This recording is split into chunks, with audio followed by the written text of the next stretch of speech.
Hello ছোট্ট বন্ধুরা, কেমন আছো তোমরা? আমি ঋতুপাল। আজ আমি তোমাদের চতুর্থ শ্রেণী হিন্দু ধর্ম শিক্ষা বইয়ের চতুর্থ অধ্যায়ের প্রথম পরিচয় সম্পর্কে আলোচনা করব। চতুর্থ অধ্যায়, ধর্মগ্রন্থ, দেবদেবী ও পূজা পার্বণ, যোগব্যায়াম, মন্দির ও তীর্থক্ষেত্র। প্রথম পরিচ্ছেদ, হিন্দু ধর্ম গ্রন্থ। তোমার জানা কয়েকটি হিন্দু ধর্ম গ্রন্থের নাম লেখো। হিন্দু ধর্ম গ্রন্থ: আরণ্যক, উপনিষদ, পুরাণ, রামায়ণ, মহাভারত, শ্রীমদ্ভগবদ্ গীতা, শ্রী শ্রী চণ্ডী। ধর্মের বাণীকে ধারণ করে এমন গ্রন্থই ধর্মগ্রন্থ। হিন্দু ধর্ম প্রাচীনতম ধর্ম। হিন্দু ধর্মে রয়েছে অনেক ধর্মগ্রন্থ, যেগুলো হিন্দু ধর্ম সম্পর্কিত জ্ঞানের ভাণ্ডার। বেদ আমাদের প্রধান ধর্মগ্রন্থ। এছাড়া রয়েছে আরণ্যক, উপনিষদ, পুরাণ, রামায়ণ, মহাভারত, শ্রীমদ্ভগবদ্ গীতা, শ্রী শ্রী চণ্ডী ইত্যাদি। প্রতিটি ধর্মগ্রন্থে স্রষ্টার মহিমার কথা বলা হয়েছে, সকল সৃষ্টিকে ভালোবাসার কথা বলা হয়েছে। ধর্মগ্রন্থের মাধ্যমে মানুষকে নৈতিক শিক্ষা, হিতোপদেশ দেওয়া হয়েছে। এখানে দুটি ধর্মগ্রন্থ সম্পর্কে আলোচনা করা হলো। বেদ। বেদ হিন্দু ধর্মের প্রাচীন ধর্মগ্রন্থ। বেদ দুটি কাণ্ডে বিভক্ত: জ্ঞানকাণ্ড ও কর্মকাণ্ড। জ্ঞানকাণ্ডের বিষয়বস্তু হচ্ছে ব্রহ্মজ্ঞান। ব্রহ্ম নিরাকার, অনন্ত, অনাদি ও চিরসত্য। তিনি আত্মারূপে সকল জীবের মধ্যে বিরাজমান। আর কর্মকাণ্ডে রয়েছে বিভিন্ন যাগযজ্ঞের বর্ণনা। বেদ শব্দের অর্থ জ্ঞান। যে জ্ঞানরাশি অবগত হলে মানুষের চতুর্বর্গ ধর্ম, অর্থ, কাম ও মোক্ষ লাভ ঘটে, তাই বেদ। শিষ্যগণ গুরুর কাছ থেকে শুনে শুনে বেদের মন্ত্রগুলো আয়ত্ত করত বলে বেদের এক নাম শ্রুতি। বেদ ঈশ্বরের বাণী। বিভিন্ন মনীঋষি এই বাণীসমূহ লিপিবদ্ধ করে সংহত করেছেন, তাই বেদের অপর নাম সংহিতা। বেদ প্রথমে অখণ্ড ছিল। মহর্ষি কৃষ্ণদ্বৈপায়ন ব্যাসদেব বেদের মন্ত্রগুলোকে 4টি ভাগে ভাগ করেন, তাই তার নাম হয় ব্যাসদেব। 4টি বেদ হলো ঋগ্বেদ, সামবেদ, যজুর্বেদ ও অথর্ববেদ। এই 4টি বেদের প্রত্যেকটি আবার 4টি অংশে বিভক্ত: সংহিতা, ব্রাহ্মণ, আরণ্যক ও উপনিষদ। ঋগ্বেদ।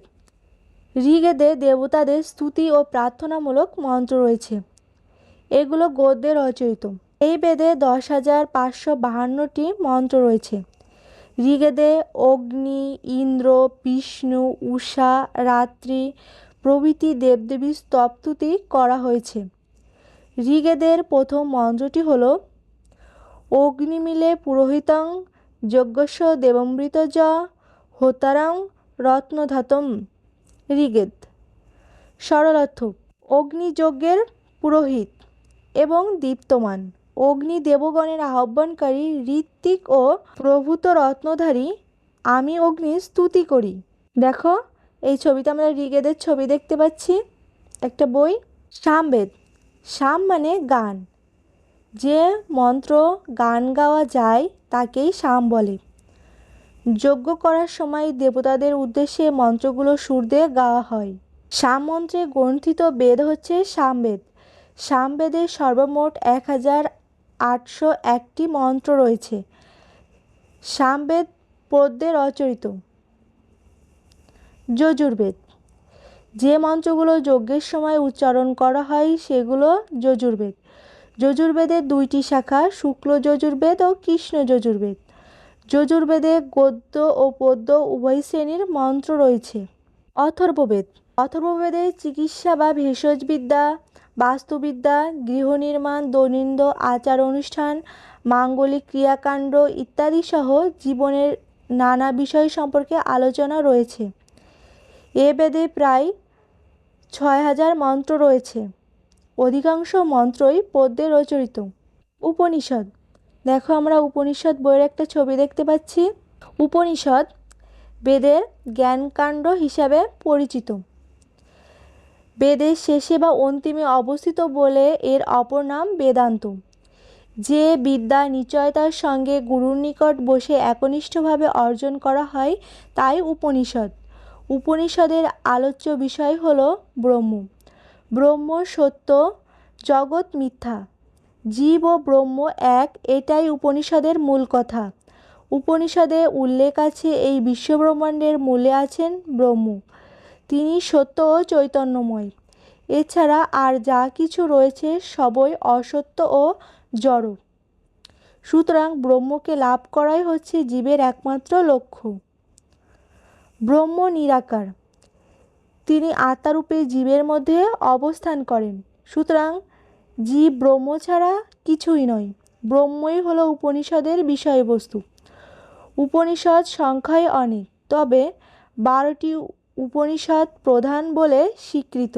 প্রধান উপনিষদগুলো হলো ঈশ, কেশ, কট, প্রশ্ন, মুণ্ডক, মান্ডুক্য, ছান্দোগ্য, ঐতরেয়, ঐতরে, শ্বেতাশ্বতর, বৃহদারণ্যক ও কৌশিতকী। এখন আমরা ঈশ উপনিষদের প্রথম মন্ত্রটি জানব। ঈশা বাস্যমিদং সর্বং যৎকিঞ্চ জগতং জগৎ তেনতাক্তেং ভুঞ্জিত্থামা মা গৃধ কস্যসিদ্ধ ধনম। সরলার্থ, এই গতিশীল বিশ্বের যা কিছু চলমান বস্তু আছে তা ঈশ্বরের দ্বারা আচ্ছাদিত মনে করবে, ত্যাগের সঙ্গে ভোগ করবে, কারো ধনের প্রতি লোভ করবে না। উপনিষদের মূল কথা নিচের ঘরে লেখো। উপনিষদ বেদের কাণ্ড হিসাবে পরিচিত। বেদের শেষে বা অন্তিমে অবস্থিত বলে এর অপর নাম বেদান্ত। যে বিদ্যা নিশ্চয়তার সঙ্গে গুরুর নিকট বসে একনিষ্ঠভাবে অর্জন করা হয় তাই উপনিষদ। জীব ও ব্রহ্ম এক, এটাই উপনিষদের মূল কথা। উপনিষদে উল্লেখ আছে এই বিশ্বব্রহ্মাণ্ডের মূলে আছেন ব্রহ্ম, তিনি সত্য ও চৈতন্যময়। অনুশীলনী ক, সঠিক শব্দ দিয়ে শূন্যস্থান পূরণ করো। 1. হিন্দু ধর্ম ড্যাশ ধর্ম। হিন্দু ধর্ম প্রাচীনতম ধর্ম। 2. বেদ শব্দের অর্থ ড্যাশ। বেদ শব্দের অর্থ জ্ঞান। 3. আমি অগ্নির ড্যাশ করি, আমি অগ্নির স্তুতি করি। 4. ব্রহ্ম ড্যাশ, ব্রহ্ম নিরাকার। 5. তিনি ড্যাশ ও চৈতন্যময়, তিনি সত্য ও চৈতন্যময়। খ, বাম পাশের সাথে ডান পাশের বাক্যাংশের মিল করো। 1. দেবতাদের স্তুতি ও প্রার্থনামূলক মন্ত্র রয়েছে ঋগ্বেদে। 2. যজ্ঞের মন্ত্র আছে যজুর্বেদে। 3. সাম অর্থ গান। 4. ভেষজবিদ্যা সম্পর্কে আলোচনা করা হয়েছে অথর্ববেদে। ক, সঠিক উত্তরের পাশে টিক চিহ্নটি দাও। ক, হিন্দু ধর্মের প্রধান ধর্মগ্রন্থ ক, বেদ। খ, রামায়ণ। গ, পুরাণ। ঘ, উপনিষদ। সঠিক উত্তরটি হলো ক, বেদ। 2. বেদ কার বাণী? ক, দুর্গার। খ, কালীর। গ, ঈশ্বরের। ঘ, গণেশের। সঠিক উত্তরটি হবে গ, ঈশ্বরের। 3. ঋগ্বেদে কতটি মন্ত্র আছে? ক, 10,662টি। খ, 10,773টি। গ, 10,552টি। ঘ, 10,882টি। সঠিক উত্তরটি হলো গ, 10,552টি। ব্রহ্ম কি? ক, সত্য। খ, রাজা। গ, কাল্পনিক। ঘ, কিংবদন্তি। সঠিক উত্তরটি হলো ক, সত্য। ঘ, 5. নিচের কোনটি উপনিষদ? ক, পুরাণ। খ, বেদ। গ, মুণ্ডক। ঘ, সংহিতা। সঠিক উত্তরটি হলো গ, মুণ্ডক। ঘ, নিচের প্রশ্নগুলো সংক্ষেপে উত্তর দাও। আর উমো, নিচের প্রশ্নগুলো বর্ণনামূলক উত্তর দাও। বন্ধুরা, ঘ আর উমো এই প্রশ্নগুলো তোমরা আমাদের চ্যানেলে পরবর্তী ভিডিওতে পাবে।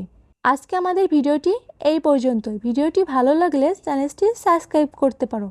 আমাদের চ্যানেলে পরবর্তী ভিডিওতে পরবর্তী অনুচ্ছেদ ও অধ্যায়গুলো আলোচনা করা হবে। ধন্যবাদ সবাইকে।